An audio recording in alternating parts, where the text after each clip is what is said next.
Complementariedad es lo que hablábamos hace un rato, es una resonancia por opuesto, complementariedad es una resonancia por complemento. También tenemos en cuenta esto de la holografía. La holografía es algo que se ha estudiado donde también hay varias teorías, algunas aceptadas por muchos, otros por menos, donde se habla de que en el átomo está la información de todo el universo y que en las partes está el todo y en el todo están las partes. La información completa. Es decir que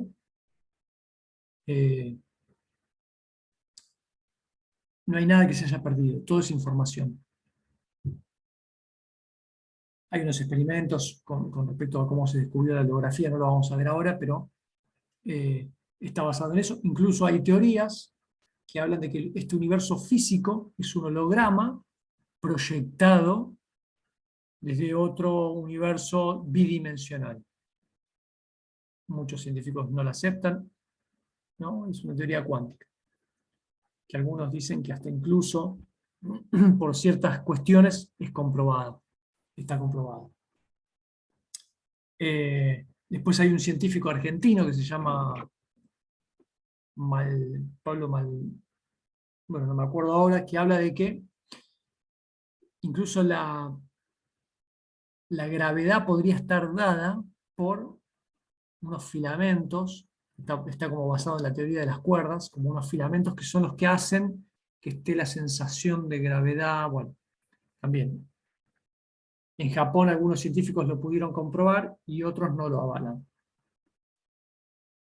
Pero así es la ciencia, ¿no? Cuando algo tiene una unanimidad, es aceptado a nivel global y quedan muy pocos afuera o ninguno, o hay algunas teorías que andan dando vuelta hasta que toman más peso. Entonces nos basamos en el principio de holografía, que es lo mismo, que dicho de otra manera, es una únicamente, donde está toda la información en la holografía, y donde por más que mi familiar no esté y ya no esté con vida, yo puedo acceder a esa información, porque en la parte está el todo y en el todo están las partes. ¿Sí? Habían hecho un experimento donde se refleja en un holograma lo que hay en una placa, y cuando sacan una parte, no es que se deja de leer el holograma total, sino que se hace más chico, pero se ve todo. Es decir, como que lograron comprobar eso, que en el todo están las partes y en las partes está el todo. ¿Qué dice? Hay que salir del juicio el juicio de andar criticando a familiares, así ayudamos a limpiar el árbol. Es decir, si querés limpiar el árbol, no tenés que juzgar a ningún familiar, sea lo que haya sido. Suena difícil, pero como trabajo te va a servir un montón. Entonces yo me puedo preguntar, ¿cuál es el familiar que me molesta? ¿Y qué me molesta de ese familiar? Y ahí puedo tener una proyección, una resonancia. Me cae mal, no sé, tal primo, tal prima. ¿Por qué? Y porque, no sé, tiene mal carácter, siempre ando con cara de Q, como se dice. Bueno, ¿qué me resuena de ese familiar? ¿Por qué juzgo? ¿Qué hay de mí en esa persona? ¿O me gustaría ser igual y no me animo? Entonces siempre tengo que poner cara de contento y mostrar que estoy contento cuando por ahí no tengo ganas. ¿O qué me molesta de eso? Bueno, todos los familiares que me molestan o que tengo algo para criticar o juzgar, me puedo preguntar eso. ¿Cuál es el familiar que me molesta y por qué? ¿Cuál es mi proyección detrás? Para comprender, perdonar y liberar, que de eso se trata todo, todo, el curso de milagros y todo lo demás. Porque en el subconsciente hay mucha información de culpa traspasada de generación en generación, todo lo que no se haya podido hablar, perdonar, etc. ¿A dónde estaba proyectando? ¿Dónde y cómo me quería sacar esa culpa? Es decir, cuando veo una proyección, me indago qué es lo que yo no me aceptaba, que me lo tiene que mostrar el campo, a dónde yo soy igual y no lo veo, a dónde me gustaría ser igual, no me lo permito por culpa, a dónde soy igual que este familiar que me molesta, o me gustaría ser igual que ese familiar, pero no me lo permito, o soy igual y no me doy cuenta, ahora que lo miro me doy cuenta que soy igual. ¿Sí? Eh, como sabemos, si la persona resuelve un conflicto, no siempre tiene que emocionarse o llorar en una sesión, ¿no? Por ejemplo, le haces la sesión de bio, le haces la resonancia y por ahí la persona no se emociona. Bueno, eso no quiere decir ni que se solucionó ni que no se solucionó. Se le pide a la persona que revise su sentir y que chequee si perdonó, no intelectual, sino emocional. Ya eso lo debemos haber hablado en los módulos anteriores. Tanto el camino al inconsciente, la resonancia familiar como el proyecto sentido, se chequea eso. Que el consultante no te está mintiendo o porque ya está cansado en la sesión, o porque no logra, o porque te está mintiendo con una pista falsa y no quiere mostrarte la realidad. No quiere contarte el suceso traumático real, ¿no? Eso lo vemos obviamente con el lenguaje no verbal, etc. Voy a poner esto acá, sí. Bueno.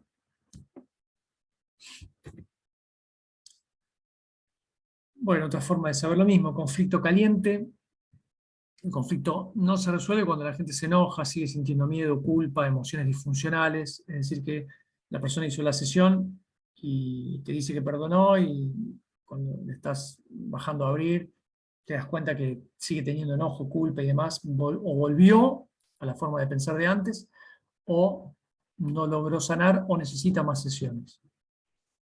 La persona sabrá, nosotros no le decimos que tiene que volver ni nada, le podemos decir no has perdonado, si querés podés venir a otra sesión, pero nosotros no solemos decirle que tiene que volver, la persona elige cuándo vuelve. El conflicto está tibio cuando a veces sí, a veces no, ¿sí?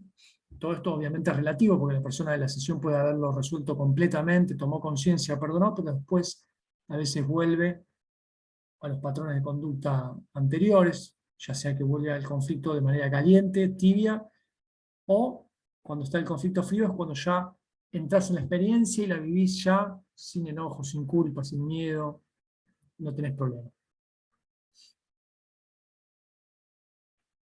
No sentís emociones disfuncionales negativas.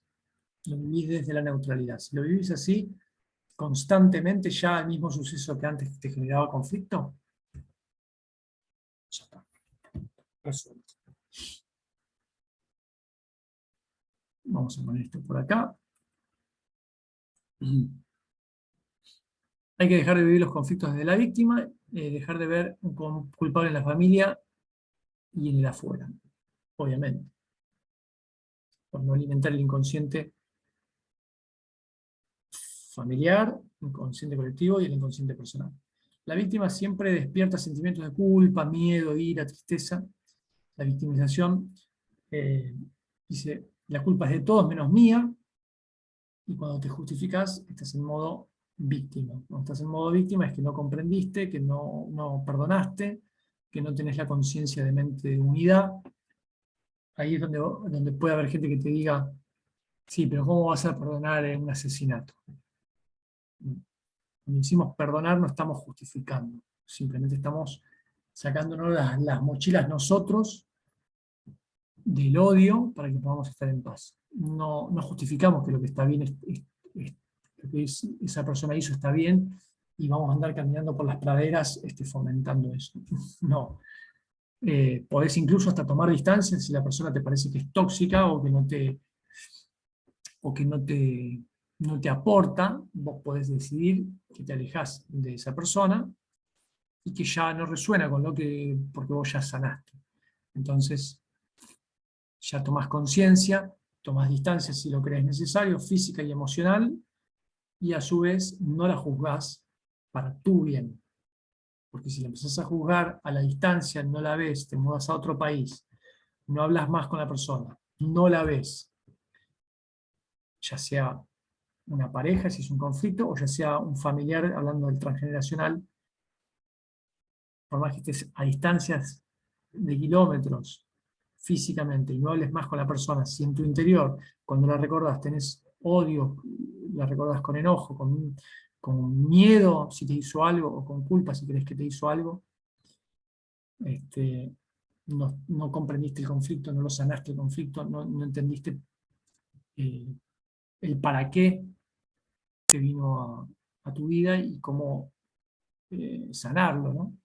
Entonces, cuando lo perdonás, aunque haya sido el demonio más grande, lo perdonás por tu bien y no por eso lo vas a justificar. Después están las personas que te dicen, pero si hizo algo grave no lo vas a denunciar, y eso está en tu acto de conciencia. Si vos crees que lo tenés que denunciar para que no joda a otros, eh, lo puedes denunciar.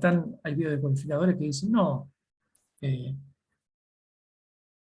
yo no lo denuncio porque ya no me resuena a mí, y si me pasó a mí es porque por ahí yo lo atraje y por ahí yo no sé si están así, no estoy tan de acuerdo. Yo creo que si una persona hizo algo, sin juzgarla, podés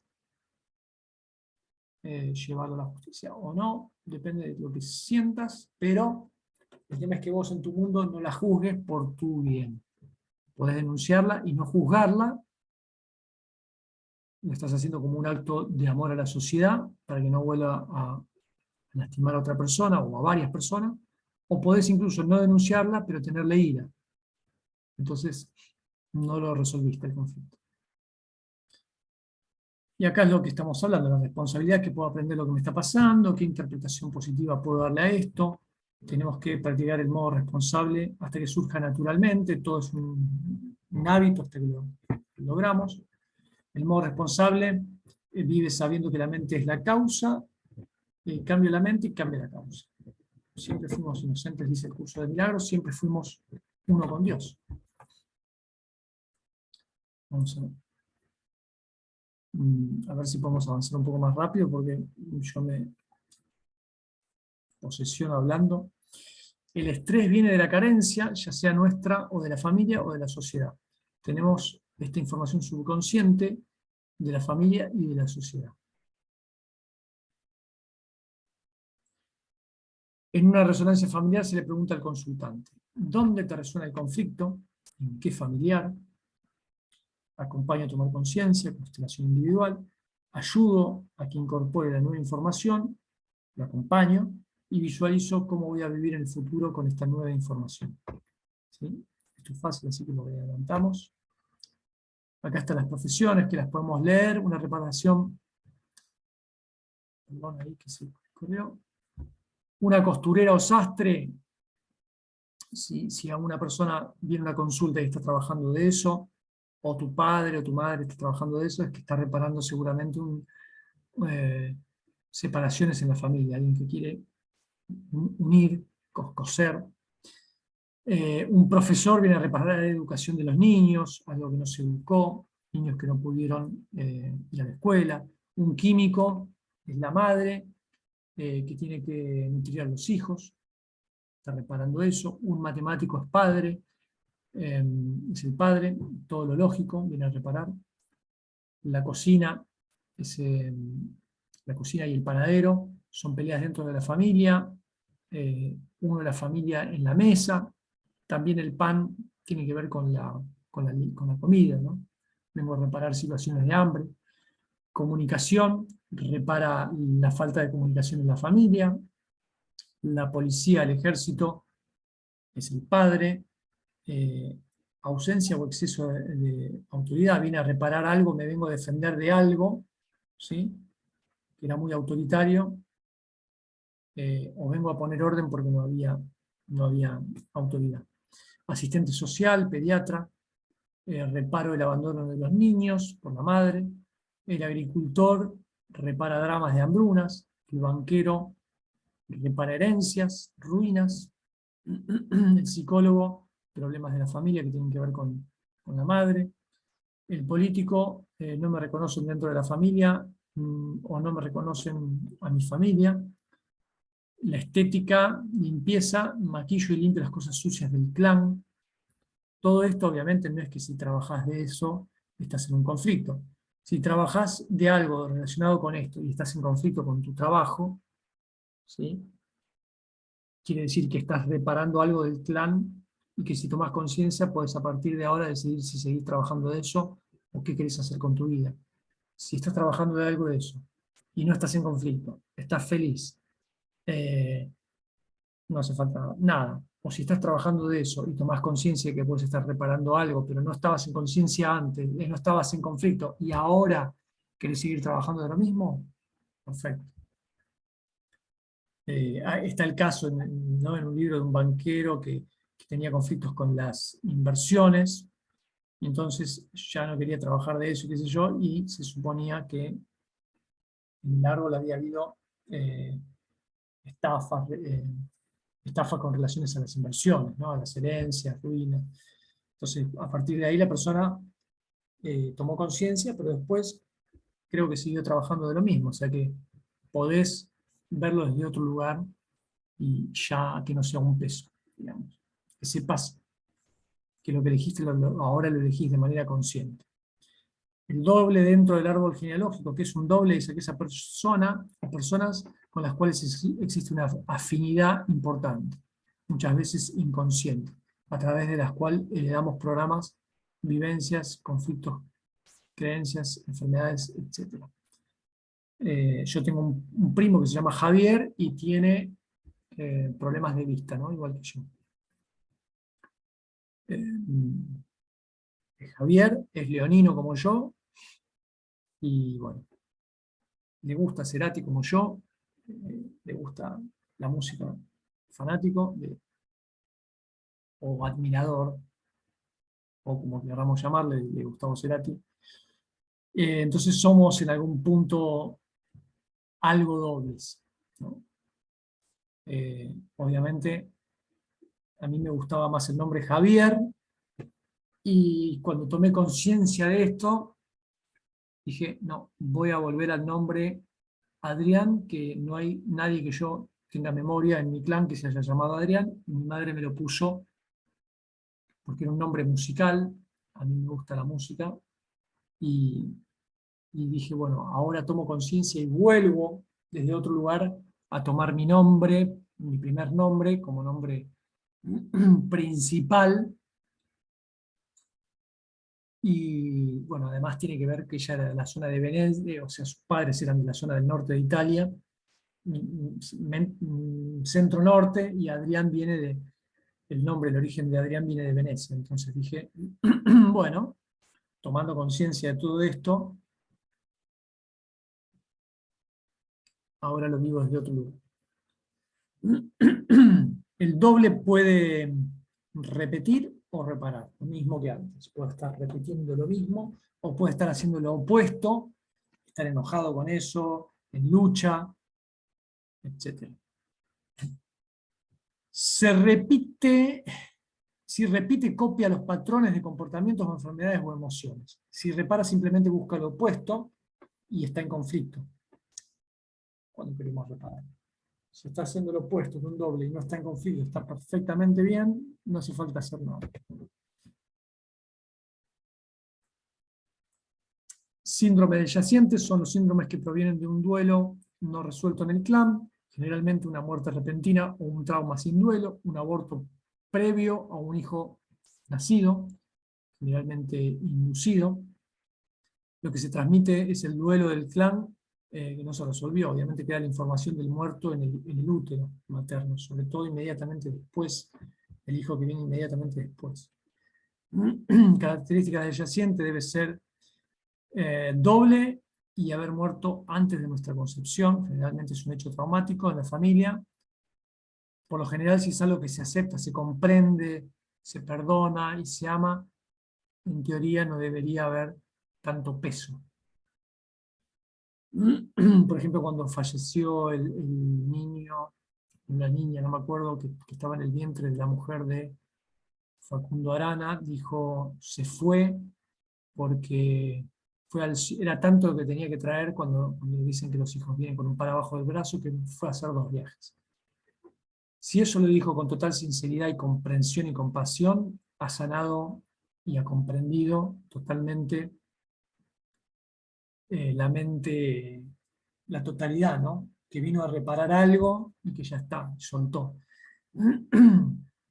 Los síntomas de una persona de síndrome de yaciente: sonámbulo, bruxismo, angustia desde siempre, peso en los hombros, ropa de negro, pérdidas económicas sin sentido, dolores de espalda, gases muy putrefactos, depresión profunda. ¿Para qué sirve entender el árbol?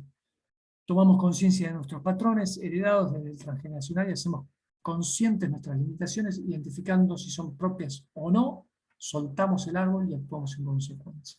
Lo que venimos diciendo, pero nunca está de más repetirlo muchas veces.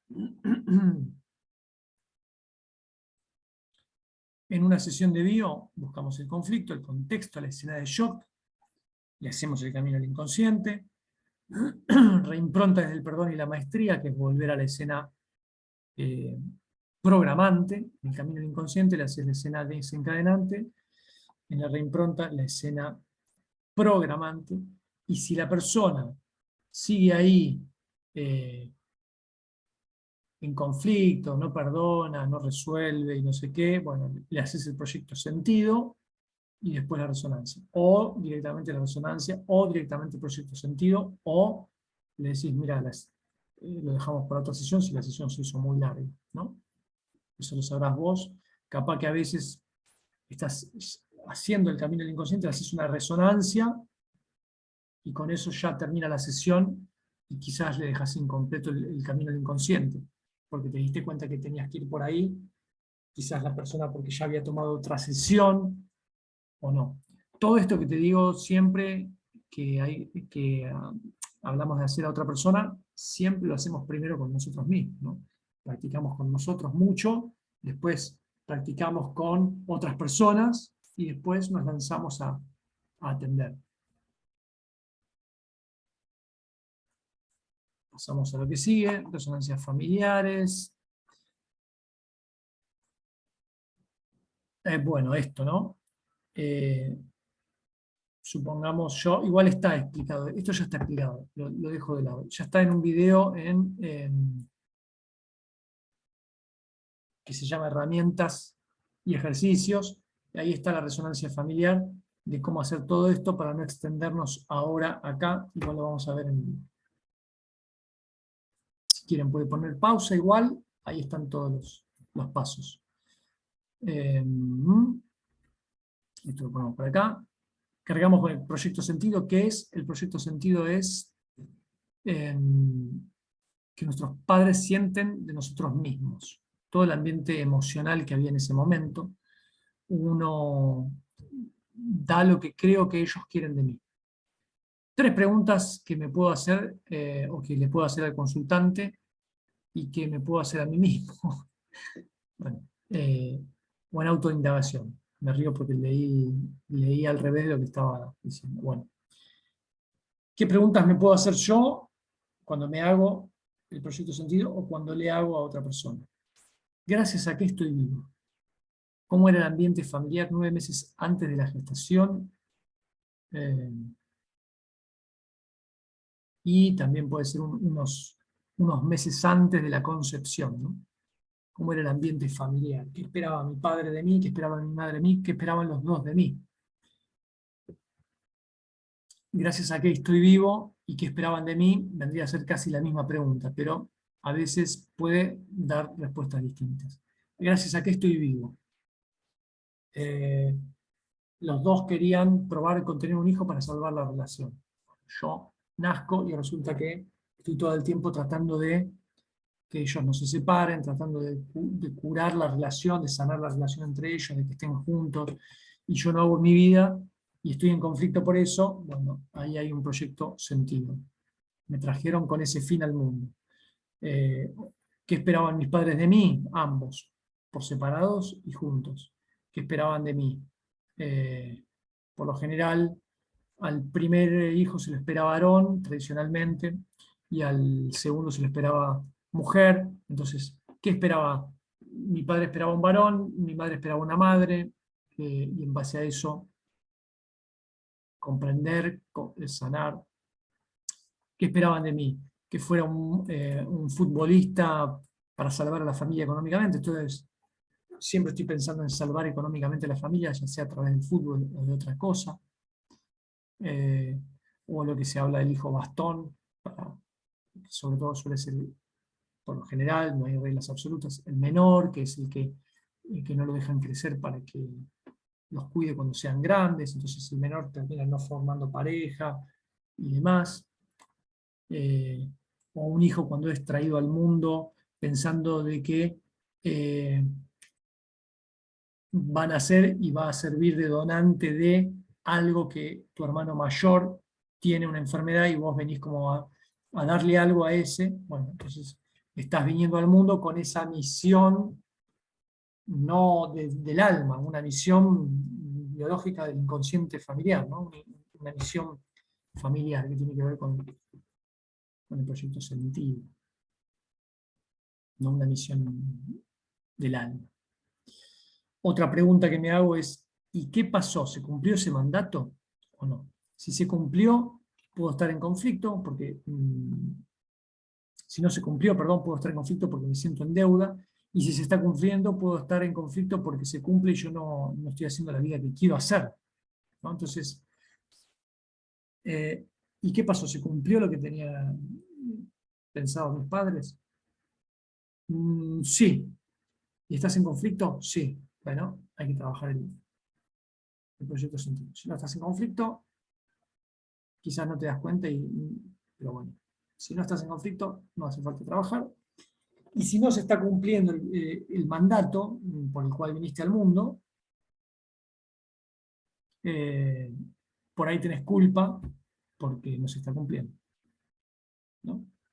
Es decir, recapitulando, te preguntás, ¿gracias a qué estoy vivo? ¿Cuál es el ambiente familiar? Desde la concepción, antes, un poquito antes, durante la concepción y la gestación. ¿Qué esperaban mis padres de mí? Ambos, juntos y por separado. ¿Y qué pasó? ¿Se cumplió ese mandato? Si se cumplió, vamos a leerlo como dice acá. Si no se cumplió, puedo estar en conflicto porque me siento en deuda. Siempre estoy tratando de que eso a lo que vine suceda. Y si no se está cumpliendo, perdón, y si se está cumpliendo, puedo estar en conflicto porque se cumple, pero me está prohibiendo hacer la vida que yo quiero hacer. Por ejemplo, cuidar a un familiar, etcétera, etcétera. Si yo tomo conciencia y estoy cuidando a un familiar, tomo conciencia y después decido desde el amor y del perdón hacerlo, bárbaro. Tomé conciencia del por qué vine y ya está, tomé conciencia y no estoy en conflicto. Si tomo conciencia, estoy en conflicto, me doy cuenta que para eso me trajeron al mundo y yo no quería hacer eso, bueno, puedo empezar a planificar una salida de eso y quizás buscar la manera de correrme de esa situación si estoy en conflicto. Pagarle a alguien para que cuide o lo que fuera, ¿no? También está la meditación para liberarse del proyecto sentido en el ejercicio, en los ejercicios que son videos grabados. La mente subconsciente respeta la jerarquía para mantener el orden. Las jerarquías familiares. También está la meditación para las jerarquías familiares. No la vamos a explicar acá, pero un desorden de jerarquía es cuando el hijo va a suplantar al padre ausente, por ejemplo. Eso termina dando rechazo por la madre y por las mujeres, por ahí machismo. Cuando la hija toma el lugar de la madre y forma como cierta, como que si fuera la pareja del padre. También puede ser entre hermanos mayores y menores, que del mayor se espera siempre esto y del menor tratas todo el tiempo de copiar y no puede nunca llegar a ser igual. Eh, Depende cómo lo toma la mente subconsciente todo. Eh, Siempre que se rompen las jerarquías hay conflictos. Si te metes a opinar en la vida de tus padres, si estás involucrado así como un chicle en la vida de tus padres, de uno de los dos o de los dos, o de tus hermanos, o de algún familiar, y no tenés ganas de estar ahí, estás en conflicto, empastado, bueno, eso suelen ser temas de jerarquías familiares, ¿no? Cuando el hijo hace de amigo del padre o de padre del padre, o de pareja de la madre, o de padre de la madre, cosas de ese estilo. Bueno, también está, como dije, la meditación para las jerarquías familiares, que la puedes hacer en medio de un camino al inconsciente, si ves que cuando ya estás canchero o canchera, entre medio de algún paso, y también chequeás si sentís que sanó, ya está, y si sentís que tenés que volver al camino al inconsciente, y cerrás todo el tiempo, depende del tiempo que manejes. Y que la persona también, porque la persona por ahí tiene 1 hora y pico para la sesión y no puedes hacer será en 2 horas la sesión porque la persona va a estar intranquila, se lo vas a ver en la cara que se tiene que ir y no va a estar conectando con las emociones realmente, va a estar intelectualizando. Y las lealtades familiares son las cosas heredadas que no se han revisado y que se transmiten de generación en generación. Por ejemplo, cocinar una misma comida y nadie se plantea, pero todo viene de la bisabuela que cocinaba con los elementos que tenía en esa época. Es no plantearse nada, esto lo hago así porque lo hacía la abuela, y por ahí no te das cuenta que lo hacía así porque estaba viviendo en un contexto de hambruna, en un contexto de guerra, en un contexto de escasez, o lo que fuera, y vos lo estás repitiendo nada más que porque tu abuela lo hacía así, y no es que hay que hacerlo así. A esa comida, a buscar ese trabajo, a seguir la línea de trabajo de los padres, etc. Hacer el ejercicio para la autoindagación y para consultantes. Es decir, hacer una lista con las cosas mías que me representan. ¿Sí? Todo lo que yo creo que coincide con lo que yo creo de mí. Otra lista con cosas mías que no me representan. Y una tercera lista de cosas que yo hago por mandato y que no me representan en lo más mínimo o no me representan y no me dejan ser yo. Y ahí, obviamente, siempre voy a encontrar mandatos como yo debo, yo tengo, eh, no puedo, mandatos que no me, no me identifico. Comparar las 3 listas y sacar conclusiones de aspectos a cambiar. Lo que haya que cambiar, tomo conciencia y digo, esto lo hago porque lo aprendí así, pero realmente lo tengo que hacer así. En cuanto a las lealtades, realmente tengo que cocinar así, me tengo que poner el delantal, el gorrito, porque la abuela lo hacía, entonces yo no tengo ganas de ponérmelo, tengo ganas de cocinar así, pero ya lo incorporé y por costumbre lo hago, y cuando me veo no me identifico. No, no lo hago más. Ejemplo.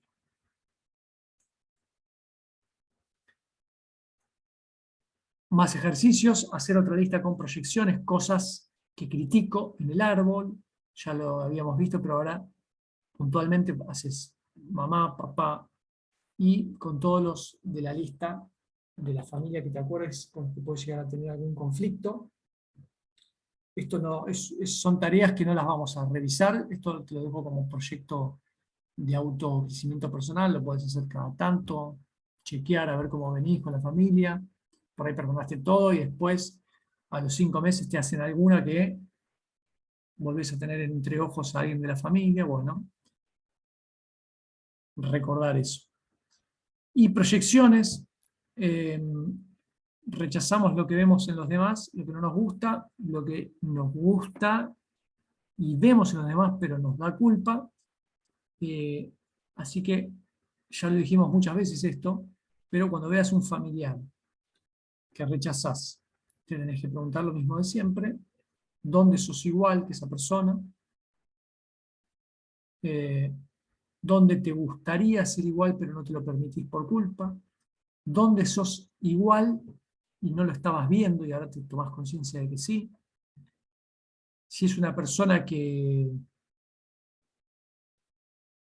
bueno, si es un doble, obviamente ya es estamos viendo las resonancias, ¿no? Por oposición puedes estar haciendo lo opuesto, puedes estar haciendo lo mismo. Si te genera conflicto, te va a servir indagarlo. Todo esto ya es como trabajo personal para hacer una hoja, etcétera, etcétera. Pero obviamente siempre los pasos que conviene hacer para uno y para la sesión es el protocolo de la resonancia familiar. o el protocolo de las lealtades, en el caso de las lealtades, el protocolo del proyecto sentido, en el caso del proyecto sentido, que están los ejercicios grabados. Igual los vamos a ver después. Para tomar conciencia sobre el dinero, también muchas de las creencias, se dice que la madre es el dinero, así que muchas de las creencias que le damos sobre el dinero vienen de la familia, sobre todo de la madre. Escribir una carta al dinero, darle una forma, ya sea de persona o de lo que quieras. Ponerle un nombre y un color. Fíjate cuál es tu relación con él, observa desde qué lugar te relacionás y si es de modo de carencia o no, si te llevas bien o no, si estás bastante distante con él o no. Es decir, le haces una carta y cómo ves al dinero vos. Tu relación con el dinero, ¿cómo es? ¿Cómo se llama el dinero para vos? Se llama princesa dorada. Bueno, ahí ya estás teniendo una relación de sexo opuesto. ¿Cómo es tu relación con esta princesa dorada, con el dinero? Es de amor. La dejo ser libre, está conmigo cuando quiero, cuando no estoy con ella, la amo igual. Bueno, esa es mi relación con el dinero. Sana. ¿Cómo es mi relación entonces? Sana. Ahora, esto tratando de ser totalmente objetivo y autocrítico, ¿no? Ahora, si yo le pongo cuál es mi relación con el dinero, y se llama José. Vivo peleando con él porque, no sé, me estafó una vez o lo que fuera, ¿no? Tratar de primero ponerle un nombre y una personalidad a cómo ves el dinero y qué relación tenés con esa persona. Y después lo podés hacer con lo que, tomando conciencia, cómo te gustaría ver el dinero ahora, a partir de ahora. Uno es para tomar conciencia y el otro es para, a partir de ahora, mejorar lo que haya que mejorar, cambiar lo que haya que cambiar. Es decir, bueno, ahora se llama así, mi relación es sana, es de desapego, de amor, de comprensión, de pureza. No lo agarro, lo tengo suelto y va y viene fluidamente cuando, cuando lo necesito y cuando no lo necesito, está y la recuerdo con amor. Bueno, cosas de ese estilo que van a servir en tu relación con el dinero. Otro ejercicio, uno, pedir con intención positiva más emociones positivas. Dos, pedir desde el merecimiento, no desde la carencia. Tres, quiero ganar tanto dinero en armonía con el universo. Esto lo puedes hacer en tiempo presente. Y cuatro, lo vivo en tiempo presente disfrutándolo la emoción, integrando los 5 sentidos. Repasando, pedir una intención positiva con emociones positivas, es decir, que estés viviendo en paz, que estés visualizándolo en paz, con emociones lindas. Punto 2, hacer un pedido de sentirte merecedor de eso que estás soñando, pero no pedirlo desde la carencia. Escribís cómo te visualizás, ¿sí? Y desde el merecimiento. El ejercicio 3, ¿cuánto dinero quiero ganar a partir de ahora? En armonía con el universo y con todo, sin que a nadie le falte algo por yo tener esto. Y lo visualizás, lo escribís en tiempo presente, en primera persona, libre de conflicto. 4, lo visualizo en tiempo presente y disfrutando la emoción, con todos los lujos de detalle de todos los 5 sentidos, ¿no? Es decir, que estas 4 cosas o bien las puedes hacer en un solo ejercicio uniendo todo eso, o por separado si te cuesta, pasos. El 1, después el 2, después el 3, después el 4 y después si querés lo vas integrando. Estos son ejercicios que te van a servir si lo haces cada vez que te acuerdes, si tu tema es a trabajar con el dinero, te va a servir cada vez que lo hagas, te va a venir bien. Tengo una mente sana, poderosa y millonaria, como decía el libro Piense y hágase rico. Tengo una mente millonaria. Y acá hay más ejercicios, libros recomendados. Te dejo la pausa acá para que los leas y si no los vemos en el vivo que hagamos en el Zoom. Acá está el ejercicio del 8, que lo tengo explicado en algún video. Después están ejercicios recomendados de Tony Robbins, preguntas del cambio de escena, imagen blanco y negro. Esto lo vamos a ver después. Cualquier cosa me preguntan si les interesa cuando hagamos el módulo en vivo. Nada más. Sin más, los saludo atentamente. Nos vemos en el próximo video. Vamos a compartir primero. Y ahora sí.